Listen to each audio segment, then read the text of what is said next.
Hello everyone, welcome back to JSR Gurgaon couple. So finally आपने मेरी पहले वाली व्लॉग में देखा होगा कि हम पहुंच चुके हैं कटरा माता वैष्णो देवी रेलवे स्टेशन। तो ये वहीं का व्यूज़ है जैसा कि आपने पहले देखा होगा, और यहाँ से मैंने जूम करके अर्धकुंवारी बहुत ही अच्छे से नज़र आ रही तो वो दिखाने की कोशिश की है। और ये कटरा रेलवे स्टेशन है जिससे हम बाहर निकल रहे हैं, और बाहर निकलकर हमने लिया था एक होटल। तो हम हो चुके हैं फ्रेश, और इसके बाद हम जाएंगे कुछ ब्रंच के लिए, क्योंकि ये अराउंड 12 बजे का टाइम हो रहा था तो हमने सोचा कुछ खा लिया जाए। तो यहाँ हमने अपना ब्रंच ले लिया है। 12 नहीं, आई थिंक 11 ही बज रहे थे। सो इसके बाद अब हम चढ़ाई के लिए जाने वाले हैं, और ये अराउंड 2:30 बजे का टाइम था जब हमने चढ़ाई के लिए हम निकलने वाले थे। तो यहाँ जो था, हमने जो होटल बुक किया था उन्होंने हमें सर्विस दी थी। वो हमें वहाँ से बाणगंगा तक छोड़ेंगे जहाँ से हमें चढ़ाई करनी है, और साथ ही वो जब हम रिटर्न आएंगे तो वो हमें रिसीव भी करेंगे। तो इस तरह से, और वो उन्होंने हमें आईडी बनाने के लिए भी, वो जहाँ आईडी बनती है वो उस जगह पे वो लेके गए सबसे पहले। फिर वहाँ हमने अपना आईडी बनवाया, और आईडी हर इंसान को पर्टिकुलरली खुद जाके बनवाना होता है। इवन एक बच्चे को भी वहाँ जाके लाइन में लगना होता है, क्योंकि वो उसे देख के उसकी फ़ोटो को क्लिक करके और आपका आईडी प्रूफ देखने के बाद ही प्रोवाइड करते हैं। सो ऐसा नहीं हो सकता है कि कोई भी पर्टिकुलर एक इंसान अपने सारे फैमिली मेम्बर्स का आईडी ले ले, ऐसा नहीं होता है। तो इसलिए आप लोग जब भी जाना, हर इंसान को वहाँ लाइन में लगनी पड़ेगी, और तभी जा कर के वो आईडी प्रोवाइड की जाती है, सबको दी जाती है। सो हम यहाँ पर बाणगंगा, जहाँ हमें कैब ने छोड़ा था, हम वहाँ से उतर के हमने माता के लिए चुनरी वगैरह लिया था जो वहाँ पे हमें चढ़ानी थी, और साथ ही कुछ कॉइन्स वगैरह थे तो वो हमने लिया। और अब हम बढ़ रहे हैं यहाँ चढ़ाई की तरफ। तो यहाँ आप देख पा रहे होगे, ये सारे लोगों ने जो भी अपनी जय माता दी की जो हमने चुनरी बांध रखती, तो लोग आते हैं तो ये सारे उसमें बांध देते हैं, क्योंकि ऐसे भी वो इधर उधर गिरा पड़ा रहता है तो फिर उससे वो अच्छा नहीं लगता, क्योंकि उसमें पैर भी लगती। सो यहाँ से अर्धकुंवारी दिख रहा है। मैं, मेरी मदर इन लॉ और मेरे हस्बैंड, हम तीनों निकल चुके हैं दर्शन के लिए। और तो मैंने जहाँ भी दिखाया वो पॉइंट है अर्धकुंवारी का। जय माता दी। सो अब हम जा रहे हैं आगे चलने की ओर। तो ये यहाँ एंट्रेंस हो रही है हमारी, यहाँ से हम पॉइंट जहाँ से हम अंदर जाना था स्टार्ट करने वाले हैं। ये हमारा एंट्रेंस होने के बाद वगैरह करवा के हम अंदर आ चुके हैं के लिए, और यहाँ से सीधे हमें चढ़ाई के लिए जाना है। यही रास्ता है सीधा चढ़ाई के लिए, हॉर्स वगैरह ले सकते हो। सब यहाँ पे घोड़े खड़े रहते हैं, जिन्होंने ऑनलाइन बुक कराया हुआ उनके लिए भी, और ये ऑफलाइन भी मिल जाते हैं। तो यहाँ से आप ले सकते हो, अगर किसी को पैदल जाने में दिक्कत होती है तो वो यहाँ से ले सकते हैं, क्योंकि ये बिल्कुल नीचे से ही मिल जाते हैं। और ये हॉर्स राइडिंग जो होती है वो अर्धकुंवारी तक जाती है, और अर्धकुंवारी के बाद आपको इलेक्ट्रिक वैन्स वगैरह मिल जाती हैं, तो आप वो ले सकते हो। गाइज़, वीडियो अगर आपको अच्छा लग रहा है तो लाइक करें, शेयर करें, कमेंट करें। मैं वीडियो में A to Z सारी इन्फॉर्मेशन आपको देने वाली हूँ। यहाँ साइड में मैंने दिखाया था, यहाँ पर ये फेयर रेट्स लगे हुए थे कि हर चीज़ की पर्टिकुलर कहाँ कितने लग रहे हैं। और ये हम पहुंच गए थे बाथिंग घाट, बाणगंगा के बाथिंग घाट पे। सो यहाँ का ये होता है कि यहाँ पर लोगों को नहाना चाहिए यहाँ के जो जल से, बट यहाँ बहुत भीड़ थी तो यहाँ बंद कर रखा था, तो हम वहाँ से आगे आ गए। और उसके आगे यहाँ पर एक हमें सुंदर सा मंदिर दिखा, और साथ ही एक पहाड़ पे शिव जी की मंदिर दिख रही थी, जो कि मुझे बहुत ही अच्छी लग रही थी। मतलब मेरा मन था कि मैं वहाँ भी जाऊँ, बट मुझे पता नहीं वहाँ का रास्ता क्या था, कैसा था। मैंने 1-2 लोगों से पूछा भी तो हमें नहीं पता लगा। और अभी तो हम फ़िलहाल माता वैष्णो की देवी के दर्शन के लिए आए थे, तो हमने पहले वो कंटिन्यू करना सोचा। सो गाइज़, मैं आपको एक चीज़ और बता दूं कि अगर आप माता वैष्णो देवी जा रहे हो तो आप अपने लिए होटल बुक कर सकते हो। वो तो आप स्टेशन से निकल के भी डायरेक्ट भी मिल जाती है, और आपको हर रेंज में मिलती है। आप किसी भी रेंज में चाहो वो मिल जाती है। इसके बाद ये है पॉइंट कि अगर आप वहाँ रूम ना लेकर के डायरेक्ट चढ़ाई करना स्टार्ट करते हो, तो आप अपना रूम ऑनलाइन अर्धकुंवारी पे भी बुक कर सकते हो, ताकि आप सीधा अर्धकुंवारी जा कर के, जब आपकी इतने आधी चढ़ाई कर ली, तो आप वहाँ जा कर के भी फ्रेश हो सकते हो, वहाँ रूम लेकर के भी रेस्ट कर सकते हो। बट आप अर्धकुंवारी पे अगर रूम लेना चाहते हो तो मैं आपसे रिक्वेस्ट करूँगी कि आप ऑनलाइन रूम बुक करके जाएं, क्योंकि वो सारी बुक हो चुकी होती है तो आपको ऊपर जा कर के मिलने में मुश्किल होती है। और फिर इसके बाद है कि आप ऊपर भवन के लिए भी अपनी डॉर्मेट्री वगैरह रूम वगैरह बुक कर सकते हो, तो वो भी आप ऑनलाइन कर लो, क्योंकि ऑफ़लाइन मिलना मुश्किल होता है, ऑनलाइन सारी चीज़ें बुक हो चुकी होती है।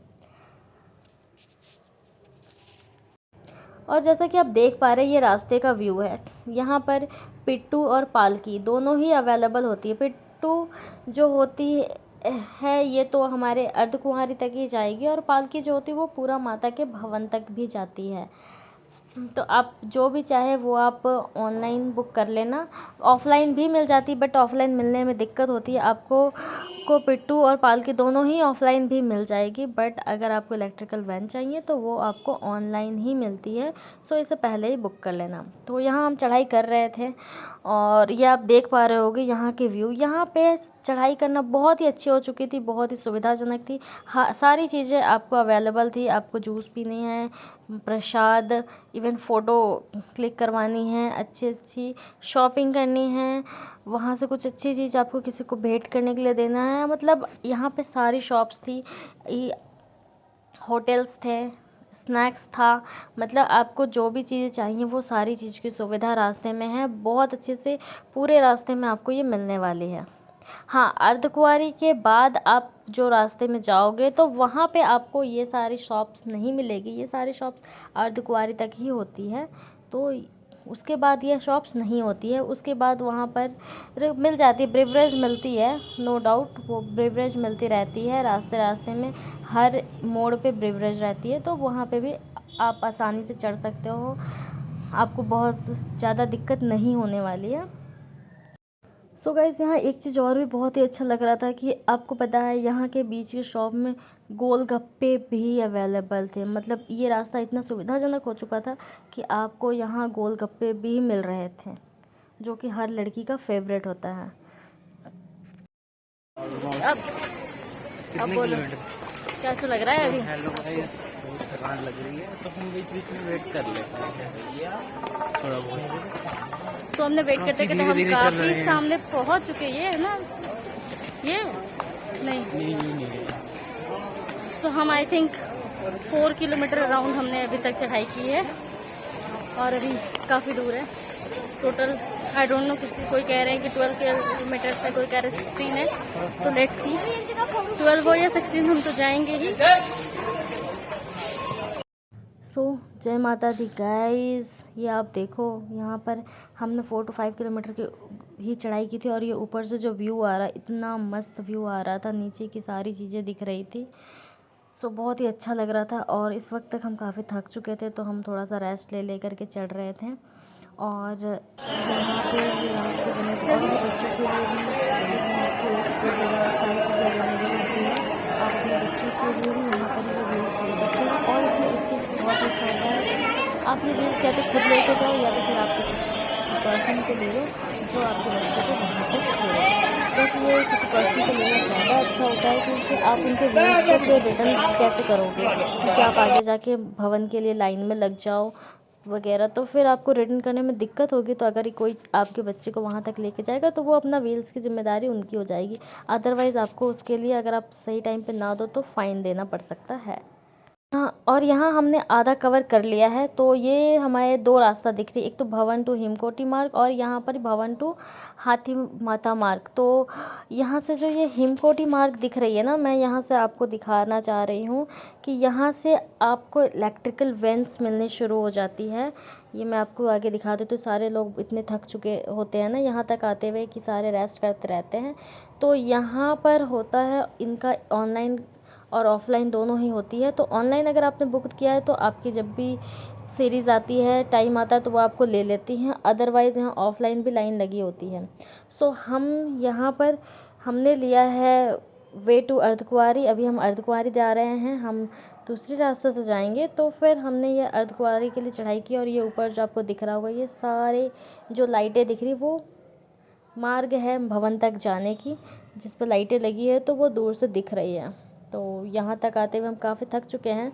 और ये अर्धकुंवारी पे भी आपको दिक्कत नहीं होने वाली है, सारे होटल्स मिलने वाले हैं। और वैसे श्री माता वैष्णो देवी श्राइन बोर्ड की तरफ से आपको जो खाने होती है ना, वो सारी चीज़ें बहुत ही कम दाम पे अवेलेबल होती हैं, तो आप वो भी ले सकते हो। और अदरवाइज़ आप अपनी चॉइस के अकॉर्डिंग रेस्टोरेंट में भी खा सकते हो, जैसे कि आपने देखा यहाँ पे मैकडी वगैरह सारे थे। और ये अर्धकुंवारी में लाइन पे लगे, वेटिंग पे लगे लोग हैं, क्योंकि मैंने जैसा बताया आपको कि यहाँ सारी बुकिंग हो चुकी थी। इस वजह से सारे लोग जहाँ जगह मिल रही थी वो वहीं रेस्ट कर रहे थे। तो आप देख रहे हो कि कितनी रश है यहाँ पे। और ये कुछ 8 बजे का टाइम हो रहा था, तो हमें चढ़ाई में बहुत टाइम लगा, क्योंकि हमारे साथ हमारी मदर इन लॉ भी थी, तो हमें सबके स्पीड को देखते हुए चलना था। तो ये देख रहे हो। और यहाँ से भवन में जाने का रास्ता है, तो हमने ये भवन में जाने वाला रास्ता लिया। हमने थोड़ा सा वेट कर लिया था वहाँ पर, वेट करके रेस्ट करने के बाद हमने ये रास्ता लिया था। सो गाइज़, मैं आपको बता दूँ कि हमने अर्धकुंवारी में गर्भ जोन के लिए भी पर्चा लिया था, बट गर्भ जोन की जो वेटिंग थी वो काफ़ी लंबी थी। हमें 2 दिनों का टाइम दिया गया, तो हमने सोचा कि हम ऊपर से आते हैं, क्योंकि 2 दिन वेट करना तो मुश्किल था। सो गाइज़, यहाँ पे मैं एक बात बताना चाहती हूँ। अगर आप अर्धकुंवारी पे रेस्ट करना चाहते हो, आपने रूम लिया है तो बहुत अच्छी बात है। अगर नहीं लिया है और आपको कंबल वगैरह की ज़रूरत है, तो वो वहाँ पे उसकी भी एक लाइन लगती है, पर्ची मिलती है, और आप वहाँ से कंबल ले सकते हो। कंबल का चार्ज आपसे 100 रुपीज़ लिया जाता है, बट जब आप कंबल को वहाँ पर सबमिट करते हो तो वो पैसा आपको फ्री ऑफ कॉस्ट होती है, तो वो रिटर्न कर दिया जाता है। और साथ ही जो गर्भ जोन था वो आप 2 होती हैं। अगर आप फ्री ऑफ कॉस्ट रहती है, अगर आप वो फ्री ऑफ कॉस्ट करना चाहते हो तो उसकी वेटिंग लंबी होती है। जैसे कि हमने फ्री ऑफ कॉस्ट वाली लिया था, हमें वो 2 दिन की वेटिंग बताया उन्होंने। बट अगर वहाँ पे आप डोनेशन देते हो, 300 पर पर्सन करके डोनेशन चार्ज होती है। अगर आप वो देते हो तो आपको गर्भ जोन में की एंट्री जल्दी मिल जाती है। तो फ़िलहाल हमने तो ऊपर चढ़ाई स्टार्ट कर दी थी भवन के तरफ। तो ये यहाँ पर एक वेटिंग एरियाज़ बनी थी माता वैष्णो देवी श्राइन बोर्ड की तरफ से, जहाँ पर लोग डिनर वगैरह भी कर रहे थे। तो ये वो एरिया था, और अब हम आगे की ओर चढ़ाई कर रहे हैं। हमने एक्चुअली रातों रात ही चढ़ाई करना सही समझा। ये एक्चुअली 12 बजे के टाइम होगी आई थिंक, क्योंकि हमने भी थोड़ा सा बीच में रेस्ट लिया था अर्धकुंवारी पे, तो वहाँ पर हमने थोड़ा रेस्ट कर लिया था। उसके बाद हमने चढ़ना शुरू किया। हमने सोचा हम रात को चढ़ लेते हैं। और यहाँ पतिदेव और मेरी मदर इन लॉ बहुत थक चुकी थी, और सभी थक जाते हैं, एक्चुअली मैं भी थक चुकी थी। तो चलो, आप वीडियो में कंटिन्यू बने रहें। मैंने आपको ऑलमोस्ट सारी इन्फॉर्मेशन दी है, और अगर आपको कहीं कुछ भी डाउट हो तो आप मुझे कमेंट करके पूछ सकते हो। और आपको वीडियो कैसी लग रही है, अगर आपको वीडियो यूज़फुल लग रही है तो प्लीज़ वीडियो को लाइक करें, शेयर करें, सब्सक्राइब करें, और साथ ही बेल आइकन को प्रेस करना ना भूलें, क्योंकि मैं आपके लिए ऐसी अच्छी अच्छी वीडियोस हमेशा लाती रहूँगी। सो गाइज़, आपको पता है इतनी चढ़ाई करने के बाद हर किसी की हिम्मत टूट सी जाती है, बट ये आप देखो, भवन के दर्शन हुए हमें रास्ते से। जब ये भवन के दर्शन हुए तो ऐसा फील होता है, मतलब ऐसे महसूस होता है कि हाँ, अब हम अपनी हिम्मत को नहीं हारेंगे, हमें जाना है। ये हर किसी के साथ होता है, वहाँ जाने वाले हर व्यक्ति के साथ होता है, क्योंकि वहाँ सारे लोग कर रहे हैं, यंग बच्चे बूढ़े सारे लोग जा रहे हैं। तो ये वहाँ जाने के बाद फीलिंग होती है कि नहीं, अब तो हमें नहीं हारना, अब हम जाना है। और यहाँ ये भवन के दर्शन होने के बाद आपके अंदर एक अलग लेवल की एनर्जी आती है। सो मैं जैसे जैसे आगे बढ़ रही थी और जैसे जैसे भवन के पास पहुंच रही थी, मैंने सारे व्यूज़ लेना शुरू किया। मुझे बहुत ही अच्छा लग रहा था। तो यहाँ हम भवन पहुंच ही चुके हैं। यहाँ से 2 रास्ता है, एक भवन की तरफ और एक भैरव बाबा की तरफ। तो पहले तो हमें भवन की तरफ जाना है। तो ये मॉर्निंग के अराउंड 3:34 ऐसे बज चुके थे, तो क्योंकि हमने सारा वहाँ पर रेस्ट लेके ही गए थे। सो यहाँ हमने भवन का दर्शन तो कर लिया था। माता के दर्शन बहुत ही अच्छे से हमारी हो गई थी। ये हमने अराउंड 5:30 बजे ही कर लिया था, कटका आरती से पहले। और मैं आप लोगों को बता दूं कि कभी भी आप दर्शन करो ना, तो मॉर्निंग में कर लो, ये आपके लिए बहुत ही अच्छा होता है, क्योंकि कटका आरती 2 घंटे की होती है, 6 to 8। तो 6 से 8 बजे के लिए आपके भवन के दर्शन को बंद कर दिया जाता है, मॉर्निंग में भी और इवनिंग में भी। तो हमने कटका आरती के पहले ही दर्शन कर लिया था, तो हमारे लिए ये बहुत ही ईजी हो गया था, हमारा दर्शन बहुत ही अच्छे से हुआ था। और इसके बाद अब यहाँ पे हम भैरव बाबा पे जाना था। तो अब हम इतनी हिम्मत हार चुके थे, तो हमने सोचा कि अब हम ये एक्सलेटर लिफ्ट से ही जाना प्रेफर किया हमने। बट हमारी एक मिस्टेक हो गई थी गाइज़, कि हमने इसे ऑनलाइन बुक नहीं किया था।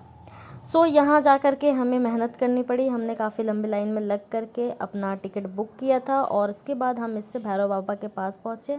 तो इन दोनों जगहों पे ही वीडियो बनाना अलाउड नहीं होता है। तो यहाँ भैरव बाबा के दर्शन करने के बाद हम यहाँ पर बहुत ही अच्छी व्यू आ रही थी यहाँ से नीचे की। यहाँ बहुत सारे लोग यहाँ वीडियोज़ ले रहे थे, तो मैं भी यहाँ पर खड़े होकर के एक वीडियो ले लिया था मैंने भी। सो गाइज़, और यहाँ से अब मैं नीचे उतरने की तैयारी कर रही हूँ। यहाँ भैरव बाबा के पास में एक भैरव बाबा लंगर भी है, जहाँ पे फ्री पर आपको लंगर खाने को मिलेगी। तो इसमें एक्चुअली काफ़ी लंबी लाइन थी, अदरवाइज़ मैं भी ये लंगर चखना पसंद करती, क्योंकि भगवान के दर्शन और लंगर बहुत ही भाग्यशाली लोगों को मिलती है। सो यहाँ से हमने अब भैरव बाबा से भवन की तरफ अब हम जा रहे हैं, क्योंकि अब हमारे दर्शन बहुत ही अच्छे से हो चुकी है।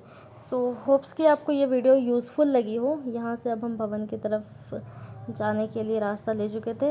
वैसे आप भवन से भैरव बाबा आप पैदल भी जा सकते हो। पैदल जाने की में आपको 2.5 किलोमीटर का डिस्टेंस होता है, जो आप ले सकते हो अगर आप थके नहीं हो, या फिर आपके ऊपर डिपेंड करता है। हम तो काफ़ी थक चुके थे, तो हमने प्रेफर किया कि हम पैदल तो नहीं जा पाएंगे, तो इसलिए हमने ये ले लिया। और इसकी जो कॉस्ट होती है वो 100 रुपीज़ पर पर्सन होती है। बट 100 रुपीज़ पर पर्सन में इसमें मैं आपको बता दूं कि ये बहुत ही अफोर्डेबल होता है। ये जाना और आना, भवन से आपको भैरव बाबा तक छोड़ना और वहाँ से फिर रिटर्न लाना, ये दोनों चीज़ें इसमें ऐड होती है। सो गाइस, यहाँ हम वापस आ चुके हैं अपने होटल पे। हमारा दर्शन बहुत अच्छे से हो चुका है। तो मैंने आपको एक चीज़ बताना भूल गई थी कि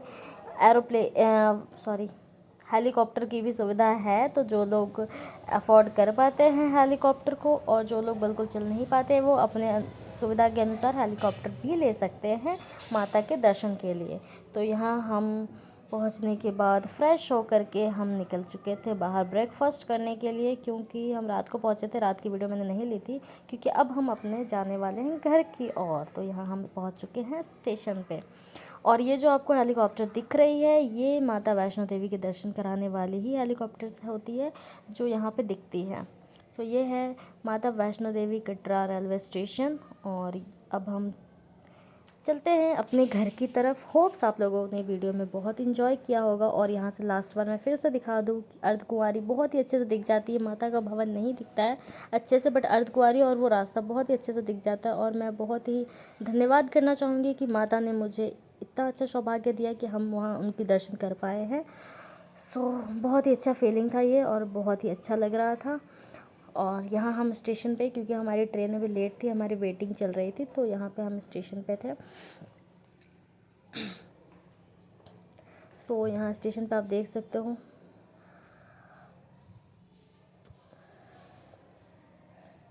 और ये जब हमारी ट्रेन खुल गई, यहाँ से भी एक बार माता के जो रास्ता था उसका व्यू लेती हुई मैं, मतलब ये देख करके अभी भी ऐसा फील हो रहा था ना, मतलब बहुत ही नज़ारा दिख रहा था, तो मुझे बहुत अच्छा फील हुआ। सो गाइज़, वीडियो को फटाफट लाइक कर दे, शेयर कर दे, सब्सक्राइब कर दे, और साथ ही नेक्स्ट वीडियो को ज़रूर देखें, क्योंकि नेक्स्ट वीडियो में भी बहुत ही अच्छे इन्फॉर्मेशन लाने वाली हूँ मैं। होप्स आपको ये वीडियोस पसंद आई होगी। Thanks for watching.